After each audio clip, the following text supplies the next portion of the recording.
What is up, guys? It is B-Boy Kwis and we are back again with another video. Hope you guys are doing absolutely well. You're enjoying Tekken 8 and playing the game, because not many people seem to be enjoying the game that much. Sometimes I feel like I'm in that boat myself, just a tiny bit. Like, I understand.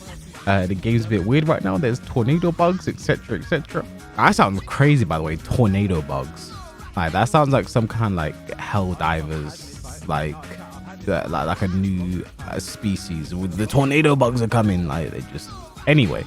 I'm crazy, but you know what's not crazy? Hitting that subscribe button, which is also something you guys should do, because I've noticed about 60 guys watch about 60 of you, 60 guys, 60% of you guys watching my videos are not subscribed. So really hitting that button will also help me out greatly. Also hitting that like button, because also I like the fact that we are very close to hitting 50,000 subscribers on YouTube, and that's insane. That's halfway to 100k. That's a lot of numbers. Did not ever think I'd get there when I started this, or maybe I did because I'm a bit arrogant. Oh, I shouldn't say that, because people are going to use that as justification for their actions now. Anyway, Tekken 8, it is a game that for the most part I have to say I'm enjoying, right? Like when I stream Tekken, you know, I am playing the game for 5, 6, 7 hours, right? Like I stream for that long. I do not remember a period of time I've streamed or played any other game and like I would go that long, like by accident, you know, like, and I think that's a sign that I'm enjoying the game a lot. It also could be a sign of addiction, but you're not my therapist, so we don't need to go down that route. But with all things that we love, it is not perfect, and yes, there are issues. Like right now we do have the tornado bugs, there are the stage hazard issues as well. But as I am recording this video, it has been acknowledged by the official Tekken account and Nakatsu. They said they're working on the hotfix, so hopefully we get that soon. I think it's important to, I always say this, I think it's very important to hold these people accountable. So when something goes wrong, I feel like we should, you know, within reason, make noise about it so they are aware. And then when they're doing something right, we should praise them for it. Like, I feel like that's how you be very fair. You know, I'm not a fan of the people where like something tiny goes wrong and they're like, Harada and Michael, how dare you? You know, like I feel like I try to be very fair as well as a content creator, because I think I do have a level of influence, and I think it's important that they understand that the community just wants the game to be good. I think if people are dooming and glooming all the time, they might sit back and be like, oh my god, they hate the game, they hate us. But again, like I'm not assuming Michael Mori and Harada and Nakatsu and the Tekken team and people at Bandai Namco are like watching my videos, like, you know, front to back, etc, etc. Which is also why I try to be very, when I do discussion topics and stuff like this, I think it's very hard to title my videos, because I don't want to come off as like overly negative, because I feel like I don't want them to see that and just stand for, oh my god, they hate it, etc, etc, right? So I don't even know what the title for this video is, but like, yeah, I don't want to come off like overly negative, because that might be their takeaway from, because again, I don't think they're sitting down watching my 20-30 minute long videos talking about the game.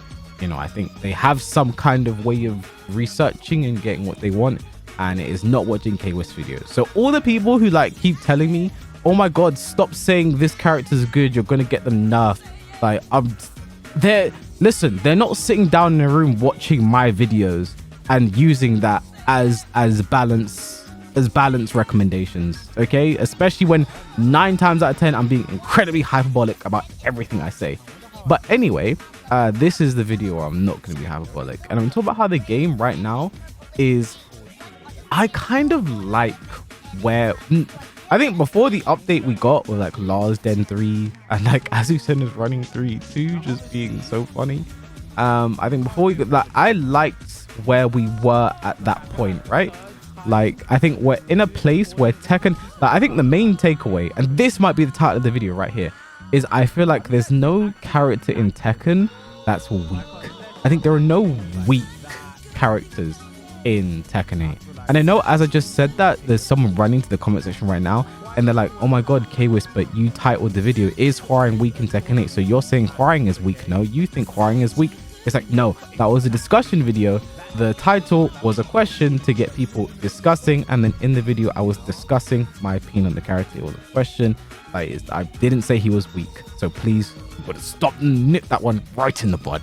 Anyway, I don't think there are any weak characters in this game. I think every character kind of has their lane for the most part, right? Like the general sentiment that I've seen in this game is that I think our top 10, so we'll say our top 10 to 15 characters are very much like kind of cemented. You know, everyone kind of says they're same characters for the most part. You know, Devil Jin, Ling, King, Jun, Azucena, Reina, Dragonor, Feng, etc., Nina. People putting Yoshimitsu up there as well. I think he is good in this game. I don't think he's like top 10. I see people saying top 5. I don't believe that. But maybe I'm just good against Yoshimitsu and that clouds my judgment. I don't know. But I think he's strong. Yeah, I think like the top 10 to 15 is very much like cemented, you know. And then I think you have all the characters below that, you know, like Claudio, Brian. Raven's a weird one to place because I don't know how. I barely played against the character, so I can't really say much about the character. You know, I think Oring's in that tier as well. You know, you have like those characters that are like a tier below, like the Lilies and Ninas, etc.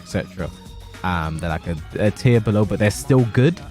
I don't think there's any character. I think every character in this game has a plan for success. Every character in this game has a route to success. I think every character in this game is capable of winning a tournament, which is the same way Tekken 7 was. The only problem is there are some characters that have a massive advantage. There are some characters that have a much easier route to winning a tournament than some of the other characters, right? Like I think Ling is going to be winning a tournament easier than Claudio in this game. And that is literally if you take into account like just everyone, like you enter, say there was like a 32 or 33 character with Eddie, say it's like a 33-man tournament and there's one person, everyone's of equal skill level, like literally it's like just blank slate, default one, create a character, everyone is that person, and everyone like literally 33-man tournament. I think Ling is more likely to win a tournament than Claudio, right? Like I think it's hard to say certain things in that kind of level of absolute because, you know, there is the character being strong, but then there's also the person playing the character, right? Like in Korea right now, Ulsan and CBM are like doing very, very, very well in this game. Ulsan recently won a tournament, and he did that with as he was playing Azucena and Reina. And yes, those are characters I mentioned in like the top 5 and top 15, etc., right? And you can say, oh yeah, like yeah, you're right, the character is, but it's like Ulsan also in Tekken 7, he is a Tekken World Tour Finals runner-upper. He's a finalist runner-up. He finished second at the Tekken World Tour Finals 2019. In the final ever Tekken World Tour Finals for Tekken 7, he finished third. You know, this is someone who actually he finished third or second. Wait, hold on, let me look it up. He finished third. CBM was second, and again, CBM was second, Ulsan was third at the Tekken World Tour Finals. Hardest tournament of the entire year. I guess hardest Tekken 7 tournament of this year, you can say. Finished second and third. They're finishing first and second in Korea right now. You know, and yes, they're playing Jin, CBM playing Jin, Ulsan playing Azucena, Reina, etc. But like, yeah, they're playing the strong, the top 10. Oh my god, it's you know, well, yeah, you're right. But like, these guys were also very good players as well. Previously, so I think I think like I hate when these arguments boil down to just the character. Like yes, don't get me wrong, some characters are an issue in this game, some characters are a problem in this game. Azucena is ridiculous, Ling is ridiculous, King might be broken. I say might because, you know, there might be some kind of counterplay out there that we don't know yet, that we're yet to discover. But you know, it's like these are very, very, very strong characters, and I think they would have an easier time winning a tournament than a Claudio, Zafina, Leroy. If again we enter this default human being 33-man tournament where everyone's the exact same skill level, the King player, the Ling player, they'll have an easier chance than these other characters, right? But you have to take into account the person playing the characters. So I think it's very important to keep that in mind. Because I think a sentiment I used to see all the time around season 2 and season 3, season 4 was, but this was before Devil Jin got nerfed in Tekken 7, right? Like when he was still very good. Up Forward Force still did what it did. Hell Super was still very good. And people saying, okay, but Devil Jin's not good. There's no one winning a tournament with Devil Jin. But that's because they want people playing Devil Jin. Like this is something that I always was reiterating at the time. There wasn't anyone playing Devil Jin. Kudans was not competing. He was probably the best, highest level Devil Jin player there was. Other than that, there was no high level player playing Devil Jin at the time. So yes, Devil Jin was not being represented in tournament results. But that's because no one was playing the character. Like I think that's something to also keep in mind, because then people do the reverse as well. Like for example, let's talk about myself. People would say like when I would win a tournament, people would say, well, look at this, K-Wiz is winning a tournament, but they said Hwaring's not good. Hwaring must be top tier. Then it's like, no, I just know how to play against the people I'm playing and win until I'm playing well, and I win the tournament, right? Like it doesn't mean he's a top 10 character because he's winning a tournament. Like sometimes the player is just good. And there's so many variables that go into a tournament result, right? There's matchups, there's player matchups, there's character matchups, there's the history between the two, there's the conditioning previous between the two players that have played. There's the path they had to take. There's so much that goes into that. But again, like I'm saying, I think the top 10 to 15 characters is very much solidified in this game. And the characters a tier below, I think, are all very similar, really. Like, I don't think there's any character in this game that doesn't have the ability to win. I think it's just going to be harder for some characters than others. I think why I say I think the game was in a good spot before this update is because I felt like the characters, like, I think, like I said, we were all agreed on like our top 10, top 5. Like we knew who were like the really overtuned characters as well, like Lane King, Dragunov. Everyone was kind of in agreement that they needed to be nerfed. So I think we were kind of in a state where the characters, like once those characters get nerfed, like we could be in a really good sweet spot, But again, like I said this before, this is the vanilla version of the game. They're working on a completely new mechanic with the heat mechanic as well. There's so many changes that have come to this game. That it's going to take some time. I think it'll take a while before this game is quote unquote perfect. It'll be a while before we get our Tekken 7 season 2/season 3, right? Like I think to me, which was like the best time for Tekken 7.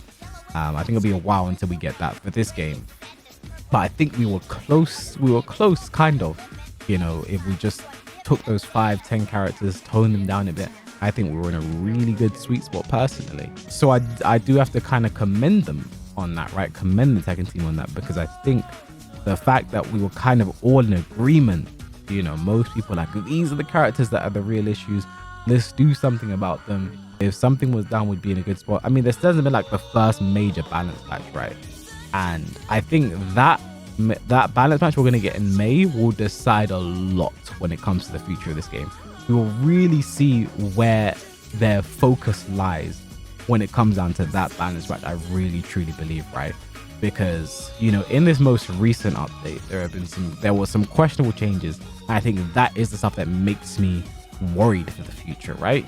Like you have the Azucena running 3-2 change, where the second hit doesn't come out, the first hit whiffs. But I'm just going to show you this clip.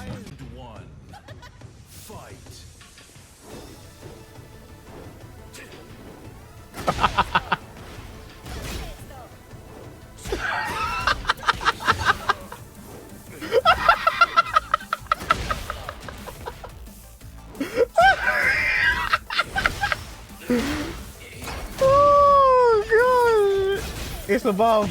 So it's just a mistake on their behalf. Like they're tweaking and tuning things, mistakes happen. But again, it makes you wonder, like, how did they test this? Did they test this? Like, what happened?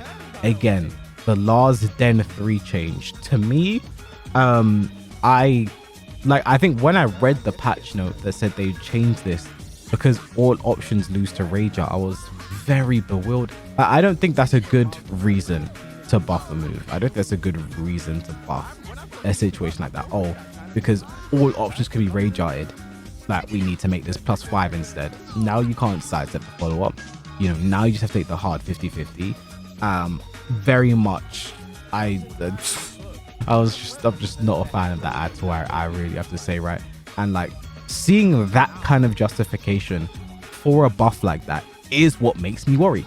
That's the stuff that makes me say, okay, like this is a weird direction to take the game. And I saw a lot of people, I saw SpeedKicks make a tweet about this as well, saying like, this is not the reason you make a change to a move like this. This is not the reason. It's not a good justification.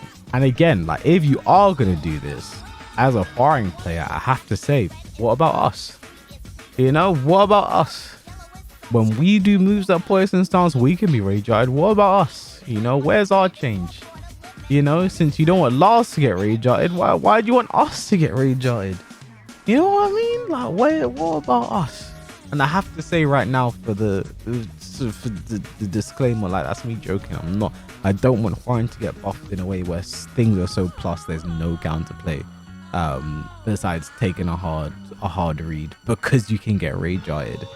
Because to me, it's just not a good, it's really just not a good justification for a balance change, right? And again, this is why I say is why I feel like it's important for us to make this feedback, because hopefully someone is listening and they're like, okay, they don't like this, but they do like this. So I think it's very important to be fair in your feedback towards this game, because we want this game to be as good as possible, you know, competitively and casually. We want everyone to be enjoying this game. When I'm like the way the game is now, like competing just feels so scary to me, because there's just so much that like I don't want to have to deal with, you know. Like I look at certain when I'm playing in ranked, I'm just like, oh my god, if this happened to me in tournament, I would scream. I would yell. like oh gosh, like I'm yeah. Like again, I think they've done a good job at the start. I think as well, again, there's so much going on that is clouding people's reaction to this game as well. There's the stuff going on with the modders, which if you've not seen my video about that, they'll be up there. There's the microtransactions and the monetization coming through, which people aren't a fan of. So I think right now people aren't really happy with the game for a multitude of reasons. And you know, cheaters is still a thing as well. It's like, where is the focus right now? You know, there's so much going on. You like Tekken had such a good start. It seems like certain things are now taking the forefront, and I think people like, again, I think one thing we can't fault them for is the communication. We've already had 2 Tekken talks since the game has come out. They've given us a roadmap for balance changes. You know, when the next Tekken talk start, the communication has been very good. I think Harada, Michael Mori, and Nakatsu have been very good with feedback on Twitter as well. Like I think they are doing a good job in that regard. So I think you know, I think it's hard to ask for more. You know, it's hard to ask for like, we need more communication. Like what's like, you know what I mean? But like, you know, I think it's only fair for us as consumers and people who are like investing a lot into this game. Like me personally, as a content creator, competitor, commentator, this game is very important to me. You know, it is my career, which is a very strange thing. It's not something I thought I'd be saying 10 years ago. But like, yeah, it is very much an important part for me. So like, I want this game to be as good as possible so I can enjoy doing my job. Who doesn't want to love their job? You know, I would love to love my job, and so far I really do.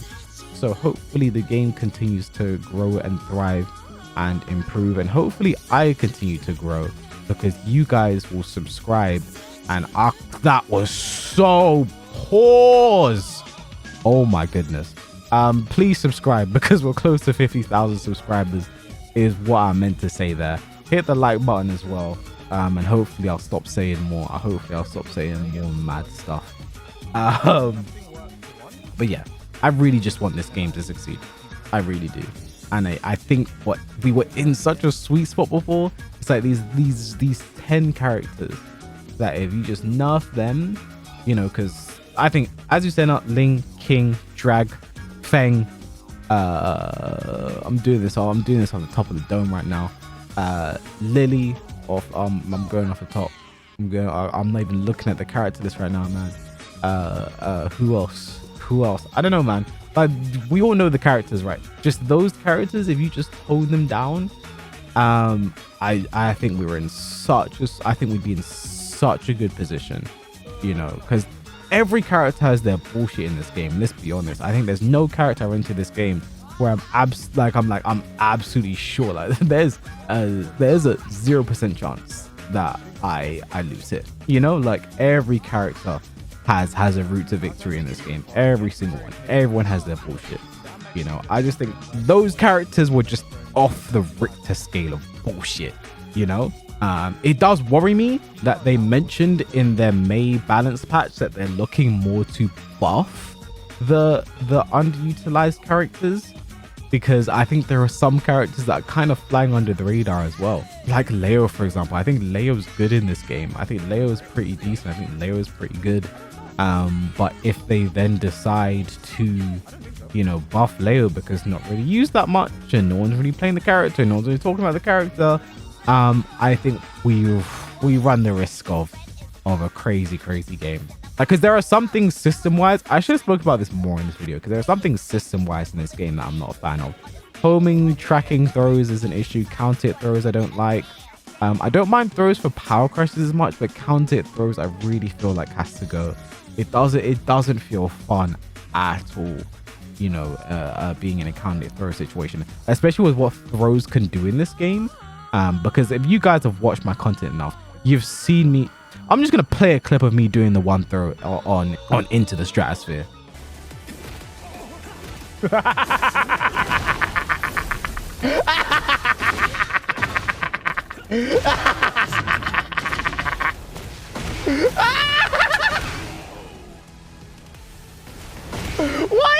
Why is this allowed?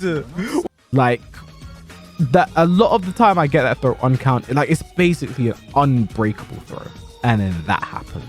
You know, it's like I feel like that count hit throw with what they can do in this game is such an issue. And again, Into the Stratosphere is such a good example because the stages in this game, oh boy, Arena Underground, the bottom stage of Ortiz Farm,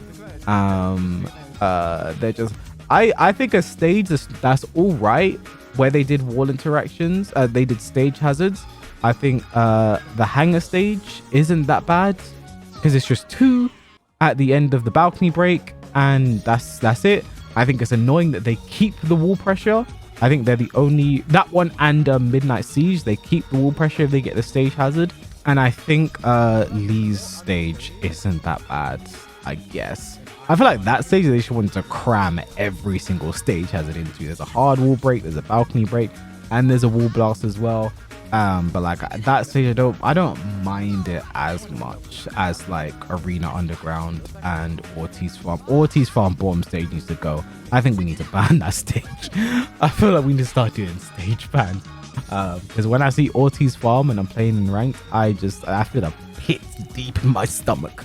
So I'm like, if we get to this bottom floor, which happens very easily because the top stage of Ortiz Farm is quite small, so it happens very easily, then one floor break and you welcome to Mickey Mouse's clubhouse, bro. But anyway, that's gonna be all from me on this video. Thank you guys for sitting there and letting me yap for about half an hour. I really do appreciate that. There's any other topics you guys want to talk about as well, I really like, let me know in the comment section. You know, like I feel like there's a lot I want to talk about when it comes to this game, and a lot I want to talk about just in general, in life. You know, maybe start dropping some life advice, man. Don't listen to me on anything I say, but thank you guys for watching this video. Please like, comment, subscribe if you enjoyed, and I'll catch you guys in the next one.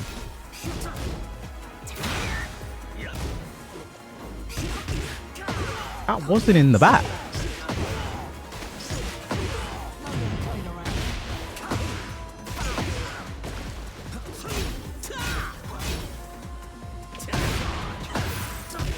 Counting the fuck out my throw.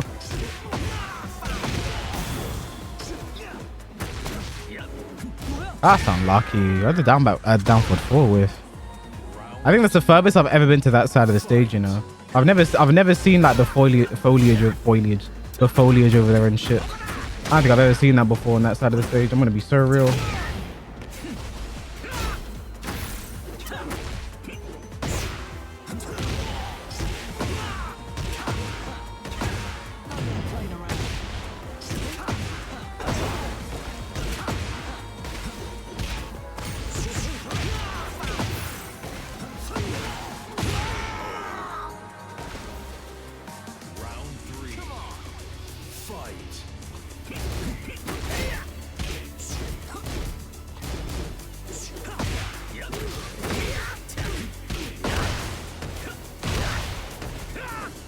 Now he tech rolls. -10.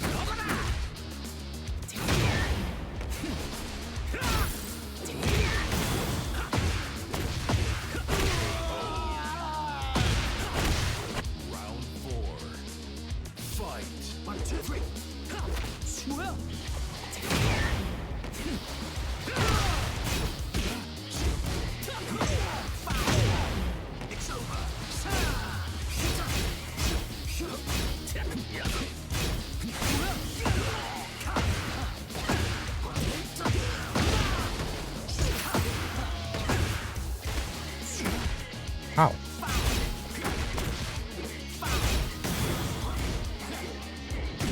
That's so unlucky.